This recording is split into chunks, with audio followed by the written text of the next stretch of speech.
아합이 이스라엘 온 나라를 하나님 대신 바알과 아세라 우상을 섬기도록 했을 때 하나님은 엘리야를 통해 3년 6개월 동안 비도 이슬도 내리지 않을 것이라는 하나님의 그 심판의 메시지를 전하게 하셨습니다. 그리고 그때부터 엘리야는 이 아합 왕의 제거 대상 1순위로 전국에 지명수배가 내려진 인물이 됩니다. 바로 그때 하나님은 위험에 처한 이 엘리야를 곧바로 그리 시냇가에 숨기셨습니다. 그리고 그곳에서 시냇물을 마시게 하시고 또 매일 아침과 저녁에 까마귀를 통해 떡과 고기를 먹여주셨습니다. 또 그리 시냇가에 물이 마르자 하나님은 사르밧에 있는 한 과부가 너희의 먹을 것을 책임질 것이라고 말씀하시며 엘리야에게 사르밧으로 가라고 말씀하셨습니다. 그런데 이 사르밧은 아합 왕의 아내인 이세벨의 아버지가 다스리는 곳입니다. 다른 말로 하면 이 장소는 아합과 바알과 아세라 우상의 본거지입니다. 바로 이런 곳에 반우상 숭배자, 반바알주의자 엘리야가 숨어들 것이라고는 누가 상상이나 했겠습니까? 그리고 참혹한 기근의 시대에 찌적이지게 가난한 과부의 집에 엘리야가 기거하며 그곳에서 과부를 통해 공개를 받게 될 것이라고는 아무도 생각하지 못했을 것입니다. 알고 보면 사르밧에 있는 이 과부의 집은 엘리야에게는 가장 안전한 피난처임을 알 수 있습니다. 시편 46편 1절은 하나님이 우리의 피난처시고 힘이시고 환난에서 만날 큰 도움이시라고 말씀합니다. 하나님은 자신의 백성들에게 공급자가 되어주시고 피난처가 되어주시고 환난을 만날 때 큰 도움을 주시는 분이십니다. 그렇기 때문에 기근의 때에도 까마귀나 사르밧 과부와 같은 배달원을 바라보는 것이 아니라 공급자이신 하나님, 우리의 도움의 원천이신 하나님을 바라보아야 합니다. 그런데 엘리야가 사르밧으로 가라는 이 하나님의 명령에 순종하는 일은 그렇게 쉬운 일이 아닙니다. 현상금이 많이 걸린 현상 수배자일수록 한 장소에서 다른 장소로 이동하는 일은 쉽지가 않습니다. 낯선 사람이 마을에 등장하면 사람들은 일단 의심스러운 눈으로 쳐다보면서 도대체 이 사람이 누구일까 하고 추측부터 합니다. 그리 시냇가에서 사르밧까지 약 160km를 바로 이런 시선을 받으며 이 엘리야가 계속 움직여야 합니다. 그리고 엘리야의 목적지가 있는 이 사르밧 땅은 시돈 땅에 속해 있습니다. 그런데 이 시돈 땅은 상업의 중심지로 두루와 함께 지중해 연안에 있는 최대 항구 도시입니다. 그만큼 인구 밀도가 높고 이웃 국가에 대한 정보가 풍성한 곳입니다. 도망자 엘리야에 대한 소식도 아마 이곳에 전해졌을 것입니다. 그 소식이 공유가 되었을 것입니다. 하나님의 이 명령은 엘리야가 위험을 각오해야 따를 수 있는 명령입니다. 그리고 하나님께서 사르밧에 살고 있는 한 과부에게 명령하셔서 엘리야를 공개하도록 준비해 두셨다고 하시는데 엘리야는 지금 사르밧에 있는 어느 동네로 어느 마을로 가야 하는지 몇 번 출구라든지 이런 정확한 장소에 대한 정보도 없이 움직여야 합니다. 또 과부가 어떻게 생겼는지 과부의 세부적인 인상착의에 대한 그 어떤 힌트도 없습니다. 전쟁이 많은 시대이고 질병이 많은 시대이다 보니 과부도 상대적으로 많았을 것입니다. 엘리야는 오직 사르밧으로 가라는 하나님의 그 말씀 하나만 붙들고 움직였던 것입니다. 그런데 중요한 것은 엘리야는 하나님께 사르밧으로 가라는 이 명령을 받고 그 다음의 단계나 정보를 전혀 요구하지 않습니다. 여러분, 엘리야가 어떻게 아무런 세부적인 정보도 없이 일어나 가라는 이 말씀 하나만 붙들고 사르밧으로 갈 수 있었겠습니까? 하나님은 한 걸음 순종하고 나가면 그곳에서 또 그 다음 단계를 인도하시는 분이심을 이 엘리야가 믿었기 때문입니다. 그런데 우리는 어떻습니까? 하나님이 말씀하시는데도 정확한 세부조항을 요구할 때가 많습니다. 그래서 세부조항이나 정확한 정보가 주어지지 않으면 하나님의 뜻이 아니라고 단정하고 순종을 미루거나 접을 때가 많습니다. 하나님이 말씀하셨다면 무조건 한 걸음 내디디는 순종이 필요합니다. 하나님께서 가라고 하시면 일단 우리 눈에 보이는 증거가 아무것도 없어도 가야 합니다. 이것이 바로 믿음이고 순종입니다.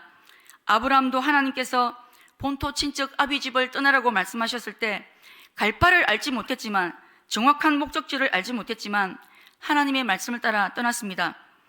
엘리야가 사르밧에 도착하자마자 성문 입구에서 한 과부를 만나게 됩니다. 하나님 말씀대로 움직이고 그곳에 가보았더니 하나님께서 이미 예비하신 은혜를 만나게 된 것입니다. 여러분, 하나님의 이런 예비하신 은혜는 누구에게 주어지는 은혜이겠습니까? 오늘 나에게 주어진 말씀 앞에 순종의 한 걸음을 내디디는 자에게 주어지는 것입니다. 우리는 목적지를 다 보고 움직이는 자들이 아니라 우리에게 말씀하시는 그 하나님을 보고 움직이는 자들이기 때문에 정확한 목적지를 몰라도 괜찮습니다. 오늘 우리가 걸어가는 이 한 걸음의 순종 안에 우리가 도착해야 할 그 목적지가 포함이 되어 있기 때문입니다.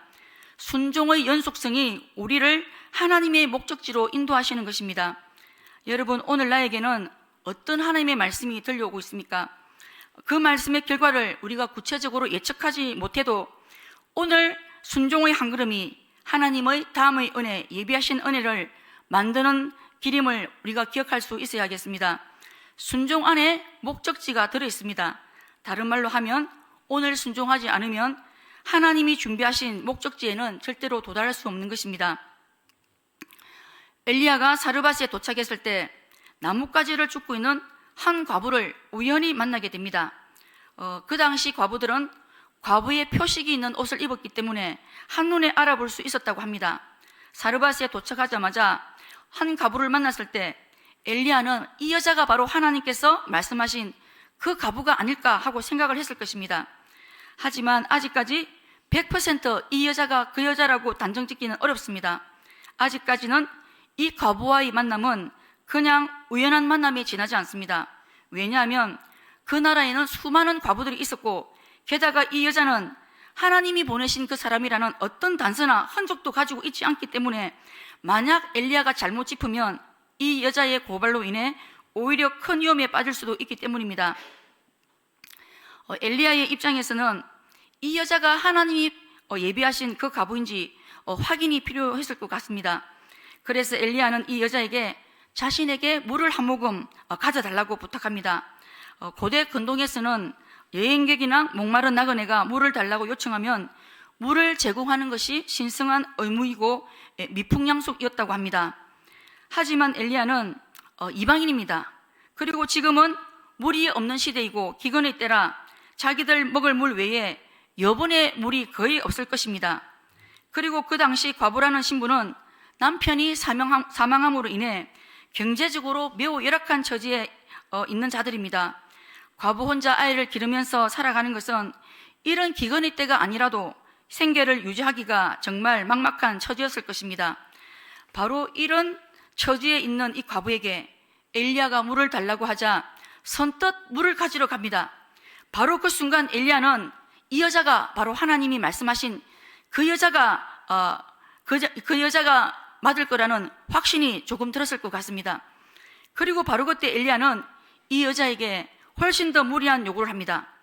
물을 가지러 가는 과부에게 돌아올 때 떡도 한 조각 가지고 와서 엘리야 자신을 위해 공개하라고 말합니다. 사실 엘리야가 떡을 가지고 오라고 하는 것은 이 여자가 하나님께서 말씀하신 그 여자인지를 다시 한 번 더 확인을 하기 위해서입니다. 그런데 여러분, 엘리야의 입장에서 엘리야가 마치 불가촉 청민과 같은 이 가난한 과부에게 떡 한 조각을 가져오라고 부탁하는 것은 쉬운 일이겠습니까?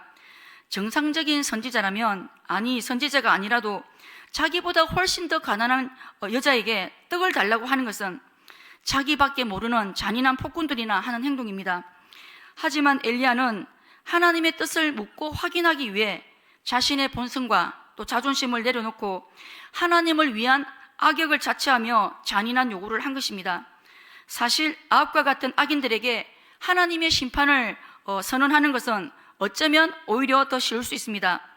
하지만 이 과부에게 떡 한 조각을 부탁하는 것은 하나님의 선지자로서 훨씬 하기 어려운 말일 수 있습니다. 엘리야는 하나님의 뜻을 분별하기 위해 철저한 검증을 했던 것입니다. 우리에게도 하나님의 뜻을 알고 분별하기 위해 이런 신중함과 점검이 필요합니다. 그런데 엘리야가 이런 요구를 했을 때 사르밧 과부가 어떻게 반응을 합니까? 당신의 하나님 여호와께서 살아계심을 두고 맹세하노니 나는 떡이 없고 다만 통에 가루 한 움큼과 병에 기름이 조금 남아 있어서 지금 나뭇가지를 조다가 나와 아들을 위해 마지막 음식을 만들어 먹고 죽으려고 하고 있는 중이라고 말을 합니다. 엘리야가 이 여자에게 가지고 오라고 한 떡은 여자와 죽음 사이에 있는 떡입니다. 한번 먹고 나면 죽음을 맞이해야 하는 떡으로 이 여자에게는 최후의 만찬과 같은 떡입니다. 바로 이런 떡을 엘리야가 먼저 먹겠다고 자기에게 가져오라고 한 것입니다. 엘리야가 해도 너무한 것 같습니다. 이 말을 듣자 이 과부는 이것은 나의 마지막 떡이고 이 떡을 먹고 나면 우리는 죽음밖에는 다른 선택지가 없습니다 라는 말을 합니다. 그때 엘리야는 이 과부에게 이렇게 말합니다. 13절에서 14절. 엘리야가 이르되 두려워하지 말고 가서 내 말대로 하려니와 먼저 그것으로 나를 위하여 작은 떡 한 개를 만들어 내게로 가져오고 그 후에 너와 내 아들을 위하여 만들라. 이스라엘의 하나님 여호와의 말씀에 나 여호와가 비를 지면에 내리는 날까지 그 통의 가루가 떨어지지 아니하고 그 병의 기름이 없어지지 아니하리라 하셨느니라. 엘리야가 사르밧 과부에게 자신의 마지막 떡을 달라고 했던 순간 이 여자는 두려움과 절망의 절정에 달해 있었을 것입니다. 사실 이 떡을 먹으나 안 먹으나 이 여자에게는 이제 다른 대안이 없기 때문에 얼마 후에는 곧 죽을 운명입니다. 사실 이 여자와 아들은 사회적 구조 속에서 실제로 이미 사형 선고를 받은 것과 마찬가지입니다. 엘리야의 기도 때문에 생긴 이 기근의 피해를 가장 직접적으로 또 최대치로 고스란히 입고 있는 대상입니다. 그런데 엘리야는 두려워하지 말고 떡을 만들어서 먼저 그 떡을 나에게 가지고 오고 나서 그 후에 너와 너의 아들을 위한 떡을 만들어라. 그리하면 이스라엘의 하나님이 비를 땅에 내리는 날까지 내가 가진 가루통에 가루가 떨어지지 아니하고 그 병에 기름이 없어지지 않게 하실 것이다. 이렇게 말을 합니다. 엘리야는 이 짧은 시간에 하나님의 말씀을 전한 것입니다. 그런데 하나님의 이 말씀이 들려오자 이 여자는 자신의 절망과 하나님 말씀이라는 선택의 기로에서 하나님의 말씀을 선택합니다. 자신이 가지고 있는 식량보다 식량을 주시는 분, 공급자이신 하나님을 믿어보기로 한 것입니다. 그래서 자신의 이 마지막 떡을 엘리야에게 먼저 줍니다. 이것은 바로 하나님께 먼저 드린 것입니다.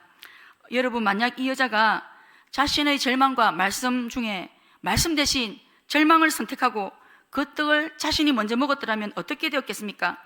그 마지막 떡 먹고 조금 있다가 그냥 죽고 말았을 것입니다. 하지만 이 여자가 말씀을 선택했을 때 이 여자는 절망 앞에서 희망을 가지게 되었고 죽음 앞에서 생명을 얻고 구원을 경험하게 됩니다. 절망을 선택하면 다음 페이지가 없습니다. 죽음뿐입니다. 하지만 말씀을 선택하면 은혜의 다음 페이지가 펼쳐진다는 사실입니다. 우리 역시도 이 사르밧 과부처럼 절망과 말씀이라는 선택의 기로에 있을 때가 많은 것 같습니다. 그런데 절망과 말씀 중에 말씀을 선택하는 일이 쉬워 보이지만 쉽지가 않습니다. 왜냐하면 우리가 넘어지고 실패할 때마다 그 기회를 놓치지 않고 어김없이 마귀가 찾아와서 이제 다 끝이 났다고 실패의 상황을 너무 적나라하게 확인시켜 주기 때문입니다. 이 정도로 무너지면 절대로 다시 일어설 수 없지.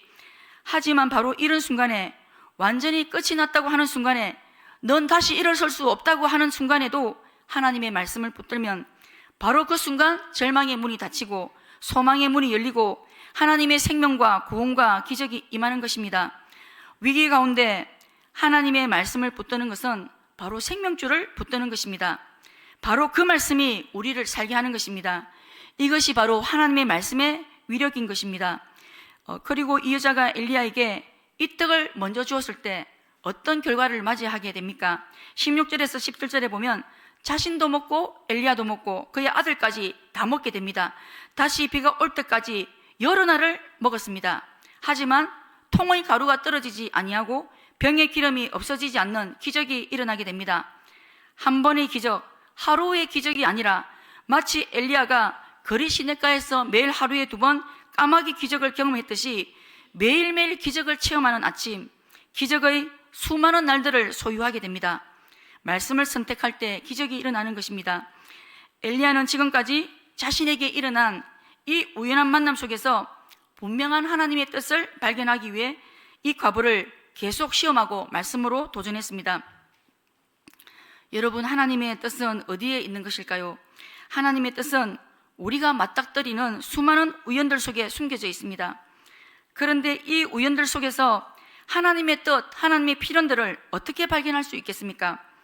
우연한 만남 속에 누군가 준비된 믿음이 있을 때, 준비된 믿음의 사람이 있을 때 그곳에 하나님의 보내심이 있고 그 우연이 하나님의 필연으로 연결이 된다는 사실을 우리가 볼 수 있습니다.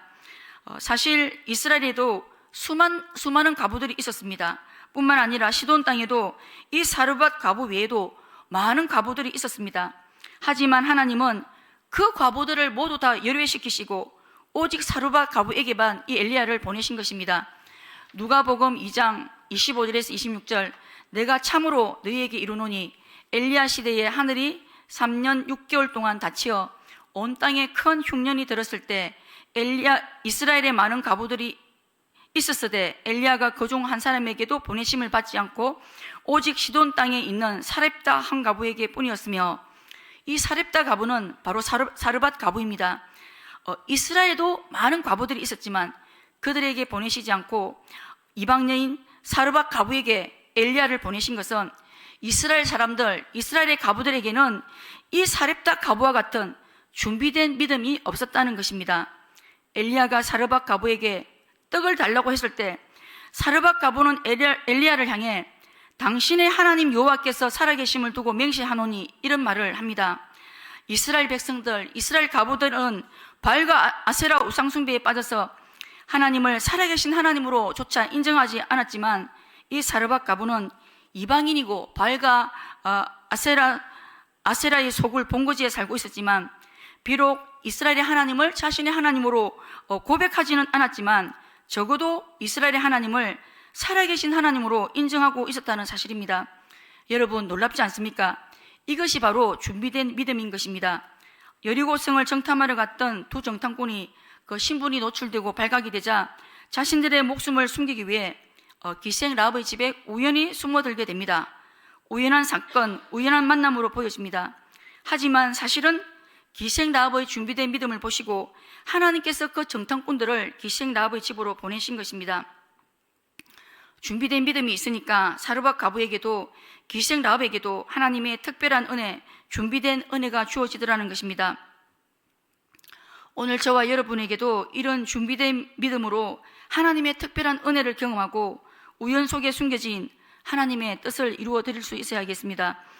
엘리야가 이 과부에게 요구했던 것은 사실은 시간의 우선순위, 행위의 우선순위에 대한 절대적인 명령임을 우리가 볼 수 있습니다.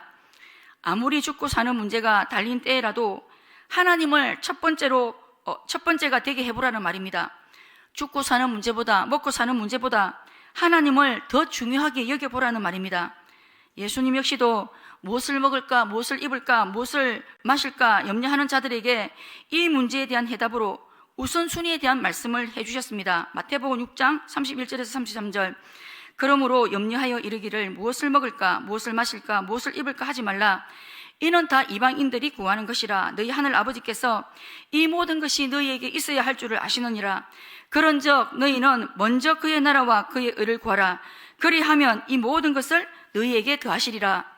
죽음 밖에는 다른 선택지가 없는 그런 인생의 막다른 곳에 있다 하더라도 하나님 앞에서 시간의 우선순위, 행동의 우선순위, 하나님 제일주의라는 이 우선순위를 명확하게 지키고 그리스도를 가장 먼저 붙들게 될 때 하나님은 우리가 생각하지도 못한 다음의 은혜를 여시고 새로운 문을 여시고 새로운 은혜와 기적의 날들을 허락하신다는 것을 보여주신 것입니다. 여러분, 오늘 우리의 우선순위는 어떻습니까?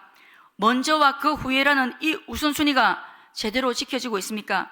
신앙은 알고 보면 우선순위의 싸움인 것입니다. 죽고 사는 문제 앞에서 먼저와 그 후에라는 이 우선순위를 바로 지켰을 때 이 우선순위가 이 과거의 인생과 운명을 완전히 뒤바꾸어 놓은 것입니다. 마찬가지로 우리 인생과 운명도 바로 이 우선순위에 달려 있는 것입니다. 엘리야가 이 과부에게 요구한 것은 먼저와 그 후에라는 우선순위에 대한 명령일 뿐만 아니라 또한 자신의 한계, 마지노선을 넘으라는 명령으로도 볼 수 있습니다. 과부의 이 떡은 과부의 인생의 마지막 떡으로 과부에게 마지노선과 같습니다. 우리가 신앙생활을 하면서 하나님의 역사를 잘 경험하지 못하는 것은 내가 정해놓은 마지노선 한계를 뛰어넘지 못하기 때문입니다. 하나님은 우리가 우리의 마지노선을 뛰어넘을 때 역사하는 경우들이 많습니다. 여러분, 나의 마지노선은 무엇입니까? 여기까지는 되지만 이것만큼은 하나님께도 양보할 수 없다고 하는 마지노선은 없습니까? 여러분, 우리가 우리의 이 마지노선을 어떻게 뛰어넘을 수 있을까요? 십자가의 마지노선, 죽음의 마지노선까지 넘으시며 자신의 모든 것을 우리에게 내어주신 그 주님의 사랑과 은혜를 생각할 때 넘을 수 있습니다. 내 생명이 주의 것이라는 분명한 고백이 있을 때 뛰어넘을 수 있습니다. 우리의 모든 것이 주님의 것이라는 것임을 인정하고 주님께 우리 자신을 완전히 내어드릴 때 이 마지노선을 넘을 수가 있는 것입니다. 여러분, 순종이 무엇입니까? 나의 마지노선을 뛰어넘는 것입니다. 그리고 결국 이 과부는 하나님께서 엘리야의 공개를 위해 준비하신 바로 그 사르밧 과부로 밝혀지게 됩니다. 절망의 순간에 이 과부의 믿음과 순종이 끼어들었을 때 두 사람의 우연한 만남이 하나님의 필연을 만들게 된 것입니다. 엘리야가 이 사르밧 과부 집에 머물게 되었을 때 엘리야는 이 여자를 통해 기근이 끝날 때까지 먹을 양식을 공개받게 되었고, 이 여자는 엘리야가 자신의 집에 머물게 됨에 따라 양식을 공급받았을 뿐만 아니라 또한 이 과부의 아들이 죽었을 때 엘리야를 통해 다시 살아나는 그런 은혜까지 누리게 됩니다.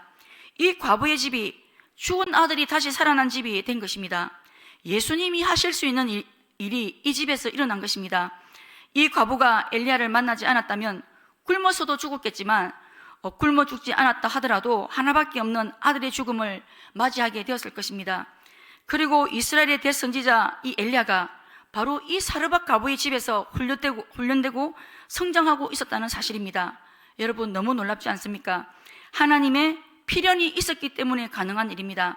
하나님의 필연을 통해 하나님은 엘리야와 사르밧 과부 모두에게 큰 은혜를 베푸셨던 것입니다.